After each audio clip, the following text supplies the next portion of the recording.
નમસ્કાર, દૂરદર્શન સમાચારમાં હું શ્વેતા ગુપ્તા આપનું સ્વાગત કરું છું। સમાચારની શરૂઆત કરીશું હેડલાઇન્સથી। ઉત્તરાખંડના ચમોલીમાં સતત બીજા દિવસે રેસ્ક્યુ ઓપરેશન। બદ્રીનાથ પાસે હિમસ્ખલન બાદ ફસાયેલા 47 શ્રમિકોનું રેસ્ક્યુ। અન્ય 8 શ્રમિકોની ચાલી રહી છે શોધખોળ। પ્રધાનમંત્રી નરેન્દ્ર મોદીએ ઉત્તરાખંડના મુખ્યમંત્રી પુષ્કર સિંહ સાથે ફોન પર કરી વાતચીત।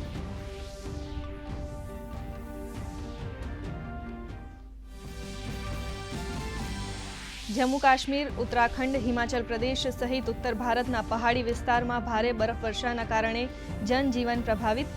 કુલ્લુ નજીક ભૂસ્ખલનના કારણે ઘણા મકાનોને નુકસાન। પ્રશાસને જાહેર કર્યું એલર્ટ।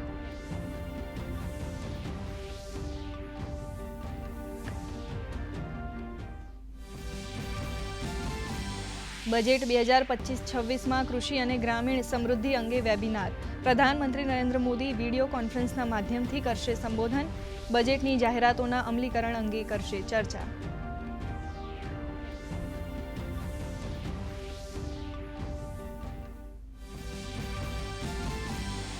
પ્રધાનમંત્રી નરેન્દ્ર મોદી આજથી 3 દિવસ ગુજરાતના મહેમાન। સાંજે જામનગર પહોંચી સર્કિટ હાઉસમાં કરશે રાત્રિ રોકાણ। આવતીકાલે જામનગરમાં વનતારાની લેશે મુલાકાત।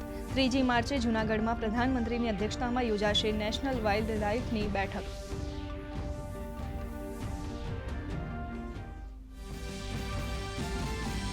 રાષ્ટ્રપતિ દ્રૌપદી મુર્મુના ગુજરાત પ્રવાસનો અંતિમ દિવસ। વર્લ્ડ હેરિટેજ સાઇટ ધોળાવીરાની લીધી મુલાકાત। એએસઆઈની ટીમે હડપ્પિયન સંસ્કૃતિના અવશેષો અને વસાહતો અંગે રાષ્ટ્રપતિને કર્યા માહિતગાર।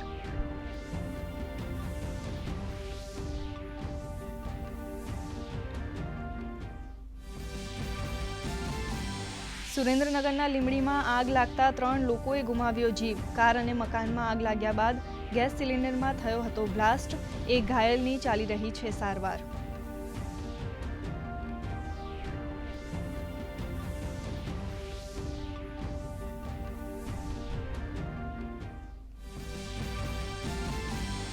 અરવલ્લી જિલ્લાના ખેડૂતોને રાહત। મેશ્વો, વૈડી અને માઝમ ડેમમાંથી સિંચાઈ માટે છોડાયું પાણી।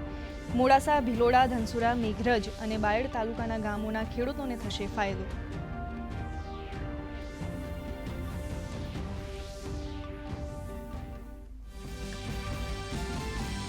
વ્હાઇટ હાઉસમાં અમેરિકા અને યુક્રેન વચ્ચે મળેલી બેઠક નિષ્ફળ। ટ્રમ્પ અને ઝેલેન્સ્કી વચ્ચે તીખી ચર્ચા બાદ અધવચ્ચે બેઠક છોડી ચાલ્યા ગયા યુક્રેનના રાષ્ટ્રપતિ ઝેલેન્સ્કી। ટ્રમ્પે સ્પષ્ટ શબ્દોમાં કહ્યું, રશિયા સાથે યુક્રેન સમજૂતી કરે, નહીં તો અમેરિકા નહીં આપે સાથ।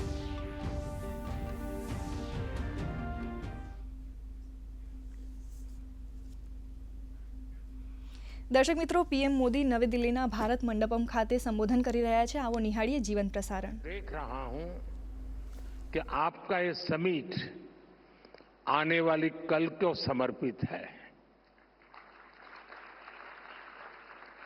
मैं देखता था कि पहले जितने भी ऐसे कार्यक्रमों को मैंने दूर से देखा या खुद हुआ गया, वहां विवाद का महत्व ज्यादा था, यहां संवाद का महत्व ज्यादा है। और मुझे पक्का विश्वास है। और दूसरा, जितने भी मैं इवेंट्स में गया हूं, एक छोटे से कमरे में होते हैं और अपने अपने लोग होते हैं। यहां इतने विशाल समारोह को देखना, और वो भी एक मीडिया हाउस के समारोह को, और जीवन के सभी क्षेत्रों को स्पर्श किए हुए लोग यहां होना, ये अपने आप में बहुत बड़ी बात है।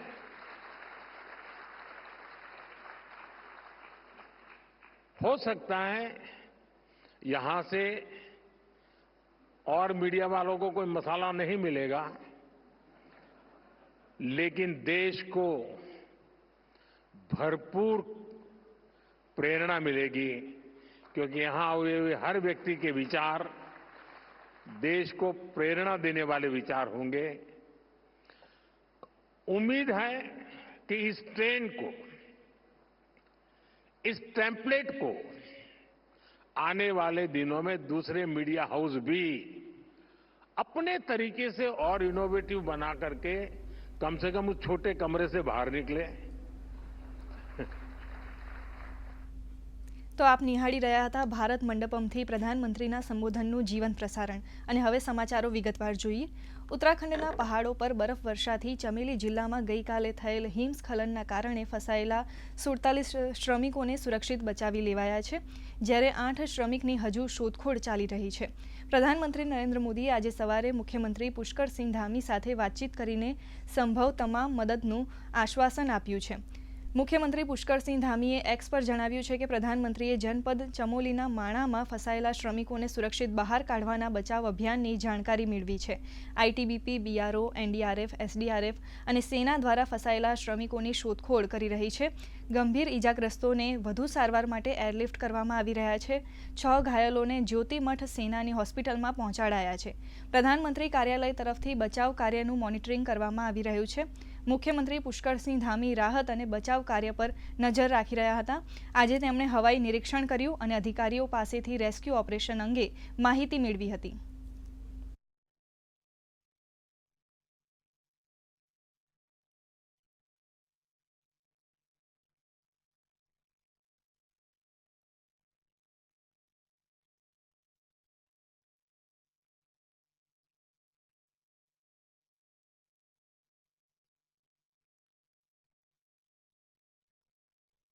देखिए, अगर बात की जाए तो फिलहाल 47 लोगों को सकुशल वहां से निकाला गया है और दूसरी तरफ लगातार राहत और बचाव का कार्य चल रहा है. सेना की बात की जाए, बीआरओ की बात की जाए, एसडीआरएफ की बात की जाए, एनडीआरएफ की बात की जाए, तमाम एजेंसियां युद्ध स्तर पर अपना काम कर रही हैं ताकि जो भी लोग फंसे हुए हैं, जो हिमस्खलन हुआ है उसमें से उन मजदूरों को निकाला जा सके. 55 में से 47 बाहर सकुशल निकाल लिए गए हैं और 6 जो गंभीर रूप से घायल थे उनको हेलीकॉप्टर के माध्यम से जोशीमठ स्थित जो सेना का अस्पताल है यहां पर पहुंचाया गया है. પહાડી રાજ્યો જમ્મુ કાશ્મીર, હિમાચલ અને ઉત્તરાખંડમાં વાતાવરણ પલટાતા હિમવર્ષા અને વરસાદ પડવાનું સતત ચાલી રહ્યું છે, જેના કારણે જનજીવન પ્રભાવિત થયું છે. ગઈકાલે આ ત્રણેય રાજ્યોના ઊંચા પર્વત વિસ્તારમાં સતત બરફવર્ષા થઈ હતી. સાથે મેદાની વિસ્તારોમાં પણ વરસાદ થયો છે, જેના પગલે તાપમાનમાં 10 ડિગ્રી ઘટાડો થયો છે. હવામાન વિભાગ અનુસાર આગામી 3 થી 4 દિવસ સુધી પહાડી રાજ્યોમાં આવું જ હવામાન રહેવાનું અનુમાન કરવામાં આવ્યું છે. જમ્મુ, શ્રીનગર, પૂંછ અને શ્રીનગર લેહ સહિત ત્રણેય હાઈવે સહિત કેટલાક માર્ગો બરફવર્ષા ભેખડ ધસવાના કારણે બંધ થયા છે, જેનાથી કાશ્મીરનો રોડ વ્યવહાર કપાયો છે અને વિવિધ સ્થળોએ વાહનો ફસાયા છે. आज हल्की गुनगुनी धूप खिली हुई है पूरे राज्य में और लोगों ने राहत की सांस ली है. अगर पिछले 3-4 दिनों की बात करें तो हिमाचल प्रदेश के ऊपरी इलाकों में जमकर के बर्फबारी हुई है और इस बर्फबारी से जो जनजीवन है बहुत ज्यादा प्रभावित हुआ है. बात लाहौल स्पीति की करें तो लाहौल स्पीति में पिछले 72 से 78 घंटे हो गए हैं कि वहां पर बिजली गुल है, जो जलापूर्ति है वो बुरी तरह से प्रभावित हुई है. इसके अलावा अगर मनाली की बात करें तो मनाली एक पर्यटन स्थली होने के साथ साथ जो है पहाड़ी क्षेत्र भी है, तो ऐसे में वहां पर जो बर्फबारी हुई है उससे बहुत ज्यादा असर नजर आ रहा है. मनाली से कुल्लू तक का जो नेशनल हाईवे है वो जगह जगह पर भूस्खलन होने की वजह से 3 से 4 जगह पर अवरुद्ध हुआ है. પ્રધાનમંત્રી નરેન્દ્ર મોદીએ કહ્યું છે કે સૂફી પરંપરાએ ભારતમાં અલગ ઓળખ બનાવી છે. તેમણે નવી દિલ્હીના સુંદર નર્સરીમાં આયોજિત જહાન એ ખુશરો સૂફી સંગીત કાર્યક્રમમાં કહ્યું કે કોઈપણ દેશની સંસ્કૃતિ અને સભ્યતા તેના ગીતો અને સંગીતથી સમૃદ્ધ બને છે. તેમણે જહાન એ ખુશરોની સરાહના કરતા કહ્યું કે આ પ્રકારના આયોજન દેશની સંસ્કૃતિ અને કલા માટે મહત્વપૂર્ણ છે. આ કાર્યક્રમે લોકોના દિલમાં જગ્યા બનાવી છે. પીએમએ શરૂ થનાર રમઝાનના અવસરે દેશવાસીઓને શુભકામના પાઠવી હતી. આ મહોત્સવમાં અમીર ખુશરોની વિરાસતનો જશ્ન મનાવવા માટે દુનિયાભરના કલાકારો એક મંચ પર આવ્યા છે. सूफी संगीत एक ऐसी साजी विरासत है जिसको हम सब मिलजुल कर जीते आए हैं. हम सब ऐसे ही बड़े हुए हैं. अभी यहां नजरे कृष्णा की जो प्रस्तुति हुई उसमें भी हमारी साजी विरासत की झलक दिखाई देती है. साथियों, जहान ए खुसरो के इस आयोजन में एक अलग खुशबू है. ये खुशबू हिंदुस्तान की मिट्टी की है. वो हिंदुस्तान जिसकी तुलना हजरत अमीर खुसरो ने जन्नत से की थी. हमारा हिंदुस्तान जन्नत का वो बगीचा है जहां तहजीब का हर रंग फला फूला है, यहां की मिट्टी के मिजाज में ही कुछ खास है। शायद इसलिए जब सूफी परंपरा हिंदुस्तान आई तो उसे भी लगा जैसे वो अपनी ही जमी से जुड़ गई हो। પ્રધાનમંત્રી નરેન્દ્ર મોદી આજે બપોરે વિડીયો કોન્ફરન્સના માધ્યમથી કૃષિ અને ગ્રામીણ સમૃદ્ધિ વિષય પર બજેટ ઉપરાંત વેબિનારમાં ભાગ લેશે. આ અવસરે તેઓ સભાને સંબોધન કરશે. આ વેબિનારનો ઉદ્દેશ્ય આ વર્ષના બજેટ જાહેરાતના પ્રભાવી અમલીકરણની રણનીતિ પર કેન્દ્રિત ચર્ચા માટે મુખ્ય સંબંધિત પક્ષોને એકસાથે લાવવાનો છે. આ વેબિનાર પ્રયાસોને સંરેખિત કરીને પ્રયાસોને કાર્યાન્વિત કરવા ખાનગી ક્ષેત્રોના ઉદ્યોગો, પ્રતિનિધિઓ અને નિષ્ણાંતોને એક મંચ પર લાવશે. રશિયા યુક્રેન વચ્ચે સંઘર્ષ વિરામને લઈને વ્હાઇટ હાઉસમાં થયેલી વાતચીત નિષ્ફળ રહી છે. અમેરિકી રાષ્ટ્રપતિ ડોનાલ્ડ ટ્રમ્પ અને યુક્રેનના રાષ્ટ્રપતિ ઝેલેન્સ્કી વચ્ચે વોશિંગ્ટન ડીસીમાં થયેલી મુલાકાત વિવાદમાં વણસી હતી. ઝેલેન્સ્કીએ ટ્રમ્પને કહ્યું કે રશિયાના રાષ્ટ્રપતિ પુતિન સાથે શાંતિ વાતચીતમાં કોઈ સમજૂતી થવી જોઈએ નહીં. ઝેલેન્સ્કીએ કહ્યું કે રશિયાએ યુક્રેનના મોટા ભાગ પર કબજો કર્યો છે. તે અંગે ટ્રમ્પે ઝેલેન્સ્કીને કહ્યું કે આપનો અભિગમ સમજૂતી કરવાનો નથી. યુક્રેનને રશિયા સામેના યુદ્ધમાં જીત મળી શકે તેમ નથી. ટ્રમ્પે ઝેલેન્સ્કીને ચેતવણી આપી હતી કે યુક્રેને અમેરિકા સાથે એક સમજૂતી કરવાની રહેશે, અન્યથા અમેરિકા તેને સાથ આપશે નહીં. ટ્રમ્પે વધુમાં કહ્યું કે તેઓ ત્રીજા વિશ્વયુદ્ધની સાથે જુગાર રમી રહ્યા છે. તો અમેરિકી ઉપરાષ્ટ્રપતિએ કહ્યું કે યુદ્ધને સમાપ્ત કરવા માટે કૂટનીતિની જરૂરિયાત છે.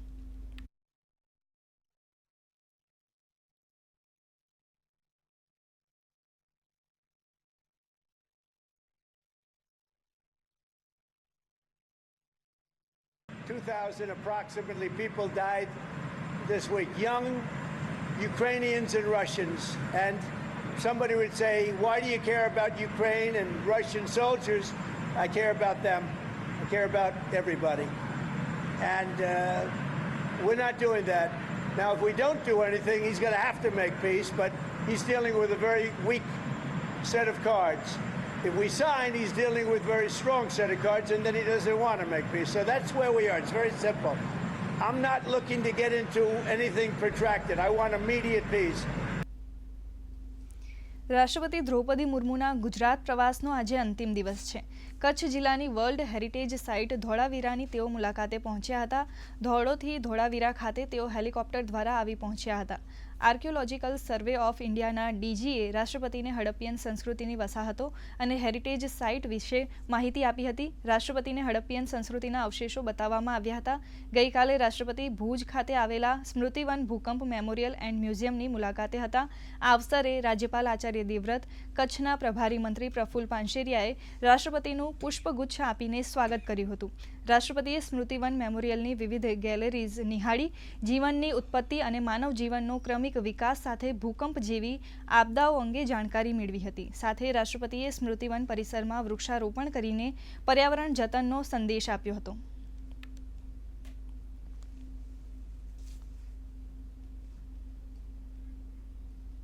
પ્રધાનમંત્રી નરેન્દ્ર મોદી આજથી ગુજરાતના 3 દિવસના પ્રવાસે આવી રહ્યા છે.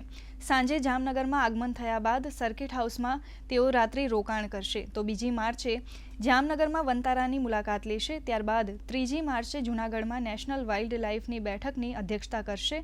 બાદમાં પ્રથમ જ્યોતિર્લિંગ સોમનાથના દર્શને પણ જશે.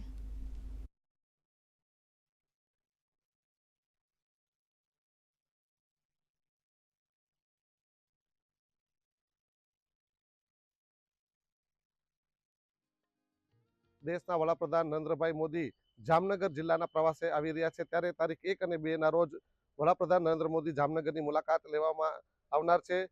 દિલ્હીથી સીધા હવાઈ માર્ગે જામનગર એરફોર્સ સ્ટેશન ખાતે તેમનું આગમન થશે અને ગુજરાતના મુખ્યમંત્રી ભૂપેન્દ્રભાઈ પટેલ સહિતના મહાનુભાવો તેમનું સ્વાગત કરવામાં આવશે. જ્યારે એરફોર્સ સ્ટેશનથી સીધા સર્કિટ હાઉસ ખાતે વડાપ્રધાનનું આગમન થશે અને તારીખ 1 ના રોજ રાત્રિના સમયે વડાપ્રધાન અહીં સર્કિટ હાઉસ ખાતે રાત્રિ રોકાણ કરશે. જ્યારે બીજી તારીખે સવારે અન્ય કાર્યક્રમોમાં ઉપસ્થિત થવા માટે વડાપ્રધાન રવાના થશે. ત્યારે જામનગરમાં દેશના વડાપ્રધાન નરેન્દ્રભાઈ મોદીનું આગમન થઈ રહ્યું જેને લઈને તડામાર તૈયારીઓ હાથ ધરવામાં આવી રહી છે. મુસ્તાક દલ, દૂરદર્શન સમાચાર, જામનગર. કેન્દ્રીય માહિતી અને પ્રસારણ અને રેલ મંત્રી અશ્વિની વૈષ્ણવ આજે અમદાવાદ રેલવે સ્ટેશનના નવીનીકરણની કાર્યની જાત માહિતી લેવા અમદાવાદ આવી પહોંચ્યા હતા. અમદાવાદ એરપોર્ટ ખાતે દૂરદર્શન અને આકાશવાણીના અધિકારીઓએ ઉપસ્થિત રહી તેમનું સ્વાગત કર્યું હતું.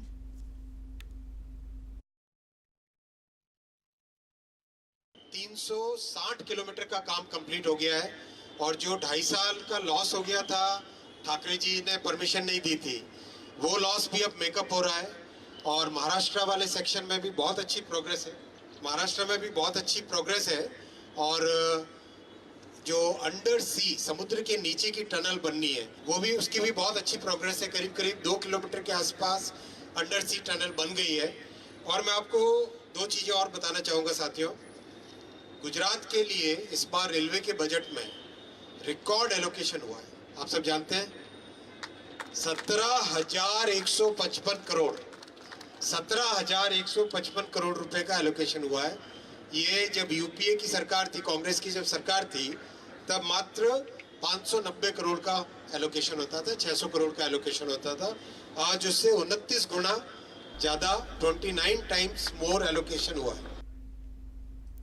સુરતના શિવશક્તિ ટેક્સટાઇલ માર્કેટના દુકાનોમાં લાગેલી આગ 2 દિવસની ભારે જહેમત બાદ કાબૂમાં આવી છે. ગૃહ રાજ્યમંત્રી હર્ષ સંઘવીએ ઘટના સ્થળની મુલાકાત લઈ વેપારીઓ સાથે સંવાદ સાધી તેમને સાંત્વના પાઠવી હતી. તેમણે આગને કાબૂમાં લેવા માટે દિવસ રાત એક કરનાર ફાયર બ્રિગેડના જવાનોના પ્રશંસનીય કાર્યને બિરદાવ્યું હતું. આ ઉપરાંત મંત્રીએ ફાયર બ્રિગેડના જવાનોનું સાલ ઓઢાડી તેમનું સન્માન કર્યું હતું. આ આગની ઘટનામાં 834 દુકાનોનો માલ સામાન નાશ પામ્યો છે. और सभी विधायक साथ में मिलकर सबसे पहले कलेक्टर, पुलिस कमिश्नर एवं प्रशासन के साथ बैठक की और बैठक के बाद सबसे पहले नुकसान क्या हुआ है, कितना नुकसान हुआ है, कितने लोगों को नुकसान हुआ है, उनमें से कितने लोगों के पास इंश्योरेंस है और जिन लोगों के पास इंश्योरेंस है उनको तुरंत ही बैंक इंश्योरेंस कंपनी के साथ मिलकर जो कुछ FIR करनी है, जो कोई व्यवस्था प्रशासन की ओर से चाहिए, वो तुरंत ही आप सबको मदद मिले. मैं व्यापारियों से मिलने सूरत कपड़ा मार्केट में आ रहा हूँ. वो आए, उन्होंने हमसे पूछा कि क्या आपकी मांग है, क्या चाहते हैं, क्या समस्याएं हैं. हमने कहा कि प्रशासन की काफ़ी मदद रही है, लेकिन अभी जो मार्केट में दुकानों में हमारे जो लैपटॉप, कंप्यूटर, जो सामग्री और अकाउंट्स की चीज़ें कुछ कैसे नेट पड़ा है, हमें निकालने की प्रशासन से अनुमति दिलाए. और उन्होंने तुरंत कमिश्नर श्री को और SMC के अधिकारियों को, मेयर श्री सबको कहा कि इनकी उचित मदद करवाए और की जाए. भाई हर्ष भाई ने जो भी घटना बनी उनके पास उनकी पूरी माहिती थी. 2 दिन से उस बारे में सब जानकारी थी. उन्होंने बताया यहाँ पर पे आके जो भी नुकसान हुआ है हम आपके साथ खड़े हैं, पुलिस प्रशासन सभी साथ है. और उन्होंने बोला कि यहाँ के जो पाटिल सर प्लस यहाँ के विधायक मंत्री सभी मिलकर कमिश्नर साहब से बात कर जैसा भी होगा जल्दी से जल्दी आपका एक बार सिस्टम करके डॉक्यूमेंट निकालने देंगे. और उसमें उन्होंने रिक्वेस्ट करी है कि आप सहयोग करें, करने की कोशिश नहीं करें. जैसा भी प्रशासन और कमेटी मिलकर तय करेगी, दुकान वाले ये दुकान वाले जाए उस टाइम जाए और जितना जल्दी हो सकेगा उतना जल्दी आपका डॉक्यूमेंट एक बार निकालने के दिया जाएगा. वो आश्वासन देकर गए हैं. સુરેન્દ્રનગર જિલ્લાના લીંબડી તાલુકાના રણોલ ગામે એક કાર અને મકાનમાં આગ લાગતા 3 વ્યક્તિના દાઝી જવાથી મોત નિપજ્યા છે. આ બનાવમાં એક વ્યક્તિ ગંભીર રીતે દાઝી જતા વધુ સારવાર માટે સુરેન્દ્રનગર હોસ્પિટલમાં ખસેડવામાં આવ્યા છે. આ બનાવની જાણ થતાં ઉચ્ચ અધિકારીઓ તેમજ ફાયર ફાઇટરની ટીમે ઘટના સ્થળે પહોંચીને આગ પર કાબૂ મેળવ્યો હતો. આ આગનો બનાવ પ્રાથમિક માહિતી મુજબ ડીઝલના કારણે લાગી હોવાની શંકા સેવવામાં આવી છે. જોકે FSLની ઘનિષ્ઠ તપાસ ચાલી રહી છે.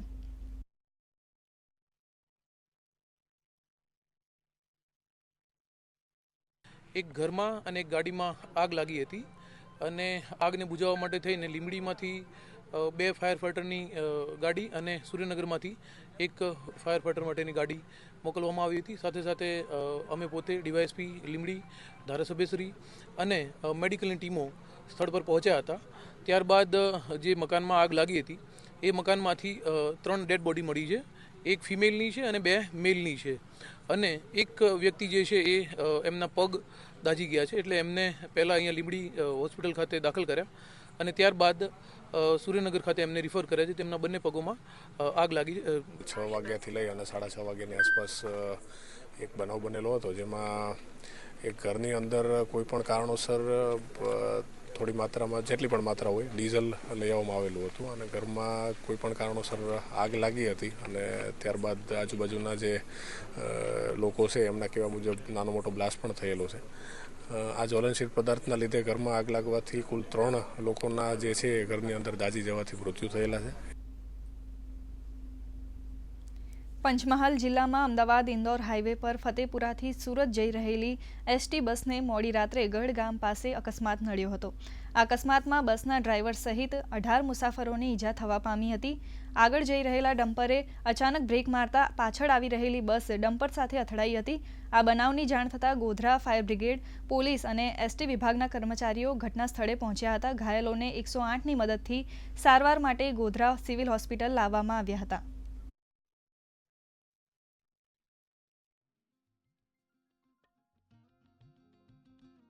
ફતેપુરાથી સુરત જતી બસ છે અને બસમાં ડમ્પરની પાછળ આગળ ડમ્પર અચાનક જે બ્રેક મારીને એક્સિડન્ટ થયો છે અને એમાં 58 ટોટલ મુસાફર હતા. એ પૈકી 10 થી 12નો સામાન્ય ઇજાઓ થઈ તેવું લાગે છે અને દવાખાને તેઓને એડમિટ કર્યા છે.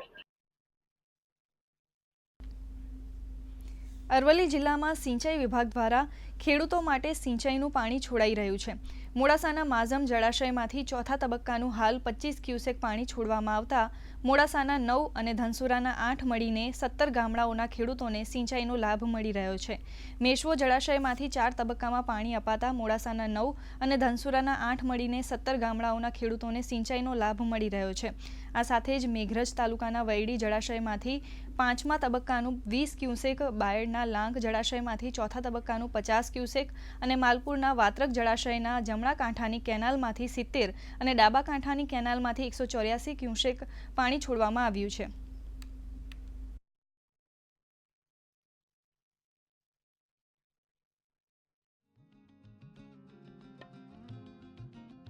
મેશ્વો જળાશય યોજના અંતર્ગત મેશ્વો મુખ્ય નહેરમાં 4 પાણી રવિ સિંચાઈ યોજના માટે પૂરા પાડવામાં આવેલ છે. ત્યાર પછી માઝમ જળાશય યોજના અંતર્ગત માઝમ મુખ્ય નહેરમાં ચોથું પાણી હાલમાં ચાલુ છે, જેમાં 30 ક્યુસેક પાણીની આવક છોડવામાં આવેલ છે. વૈડી જળાશય યોજના અંતર્ગત વૈડી જમણા કાંઠા અને ડાબા કાંઠા નહેરમાં 5મું પાણી હાલમાં ચાલુ છે અને લાંગ જળાશય યોજના અંતર્ગત લાંગ નહેરમાં ચોથું પાણી ખેડૂતોને સિંચાઈ માટે રવિ સિઝન માટે પૂરું પાડવામાં આવેલ છે. એક સમયે સૂકો ભટ્ટ જોવા મળતો પાટણની સરસ્વતી નદીનો કિનારો હાલ વન વિભાગના સહયોગ અને પર્યાવરણ પ્રેમી સંસ્થાઓની મહેનતથી લીલોછમ બન્યો છે. નદીના કિનારે 40,000 વૃક્ષો વાવવામાં આવ્યા છે. તાજેતરમાં 35 લાખથી વધુના ખર્ચે 20 એકરમાં 275 પ્રકારની જાતિના વૃક્ષો ઉછેર્યા હતા. આ વૃક્ષો વર્ષ દરમિયાન 880 ટન કાર્બન ડાયોક્સાઇડનું ગ્રહણ કરી રહ્યા છે. સામે 4,800 ટન ઓક્સિજન આપી રહ્યા છે. 3 વર્ષની મહેનતે ઊભું કરાયેલું 1.5 કિલોમીટરનું તરુવન પાટણ માટે ઓક્સિજન પ્લાન્ટ બન્યું છે. તરુવનમાં લીમડો, પીપળો, આંબો સહિતના વૃક્ષો જાપાની મિયાવાકી પદ્ધતિથી વાવવામાં આવ્યા છે. મિયાવાકી પદ્ધતિથી એક જાપાની મેથડ છે કે જેનાથી વૃક્ષનો જે ડેવલપ છે એ સામાન્ય વૃક્ષ જે થાય છે એના કરતાં એનો 10 ગણો ડેવલપ થતો હોય છે. એવા અહીંયા અંદાજિત 1.5 કિલોમીટરની રેન્જમાં એટલે કે લગભગ 20 એકર એટલે કે 27 વીઘા જમીનની અંદર 257 પ્રકારની પ્રજાતિના જે વૃક્ષો જે છે એ અહીંયા વિકાસ પામ્યા છે. હું એક મેસેજ આપવા માંગુ છું કે પર્યાવરણ હશે તો જ આપણું જીવન છે. એટલે દરેક પર્યાવરણ પ્રેમી અને એમને વધારેમાં વધારે સંખ્યામાં લોકો આ કન્સેપ્ટ સાથે જોડાય. પાટણની વિવિધ સંસ્થાઓએ જેમ કે આર્યાવત નિર્માણ, પ્રયાસ welfare, rotary club, art of living, university, Patan નગરપાલિકા અને જિલ્લા વહીવટીતંત્ર અને એપીએમસી આ બધાએ ભેગા થઈ અને અલગ અલગ સોપાનો દ્વારા કારગિલ વિજય વન છે, સરસ્વતી પીપળ વન છે, સૌંદર્ય વન છે, સીસી વન છે, આવા વિવિધ સોપાનો દ્વારા લગભગ 40 થી 45,000 જેટલા વૃક્ષો કોરોના કાળ દરમિયાન શરૂઆત કરેલી 2020માં અને 21-22 દરમિયાન ઉછેર્યા. તો દર્શક મિત્રો, આ સાથે સમાચાર અહીં સમાપ્ત થાય છે. મને આપશો રજા. નમસ્કાર.